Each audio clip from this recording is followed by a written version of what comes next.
안녕하세요. 법무법인에스 임태후 변호사입니다.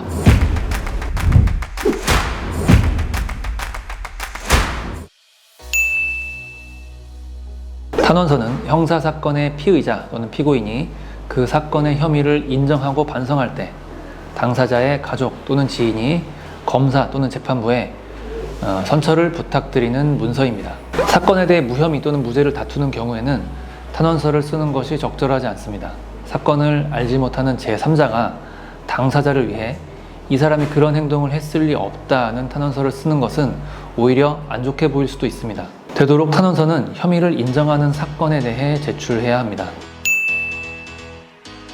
탄원서의 양식과 내용에 대해 설명드리겠습니다. 변호사를 선임하여 탄원서를 제출할 때에는 탄원서를 작성하시는 분의 이름과 작성 날짜가 기재되어 있어야 되고 그 외에는 내용을 적으시면 됩니다. 혐의를 인정하는 사건은 모두 검찰로 송치되기 때문에 수사 단계에서 탄원서는 검사님을 향해 쓰시면 됩니다.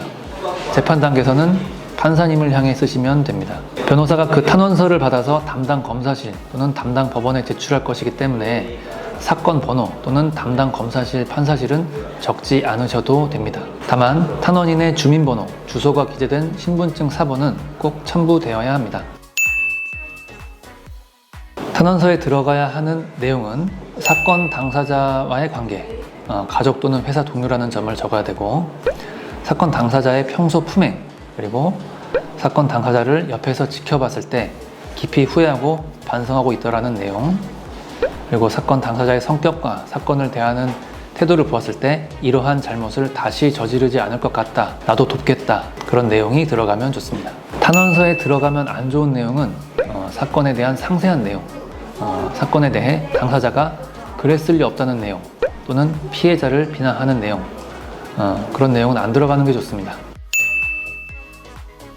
혐의를 인정하는 사건에서 그 사건에 대해 당연히 알 수 있는 가족이나 친척 외에 다른 사람이 탄원서를 쓰는 것은 매우 신중해야 합니다. 피해자 입장에서는 내 사건에 대해 다른 사람이 몰랐으면 하는데 가해자가 여러 군데 알려서 탄원서를 받겠다는 것은 나의 피해 사실을 계속 퍼뜨리고 있다고 생각하기 때문입니다. 오히려 피해자 입장에서 엄벌 탄원서를 내고 싶은 상황에 이르지 않도록 해야 됩니다. 되도록 가족에 한하여 탄원서를 받으시고 피해자가 2차 피해를 당하지 않는 선에서 탄원서를 받으시는 게 좋습니다. 탄원서 꼭 받아야 하나요? 라고 물어보시는 분들이 많습니다. 탄원서의 의미는 당사자와 가정적, 사회적 유대관계가 있는 분들이 있고 그 당사자는 탄원서 써주시는 분들에게 부끄러움을 느끼고 재범을 하지 않을 것이고 탄원서 써주는 분들도 당사자가 재범하지 않도록 돕겠다는 것입니다. 혐의를 인정하는 사건에서 반성문은 필수입니다. 그러나 탄원서는 있으면 분명 도움이 되겠지만 없다고 해서 더 중하게 처벌받는 것은 아니니 무리하지 않고 받을 수 있는 분만 받으시면 좋겠습니다. 의뢰인님들 또는 카페 회원님들이 자주 궁금해하시는 탄원서에 대하여 알아보았습니다. 혹여 이 내용 외에도 궁금한 점이 있다면 댓글로 말씀해 주시면 조언을 드리거나 영상을 촬영하여 도움을 드리도록 하겠습니다. 감사합니다.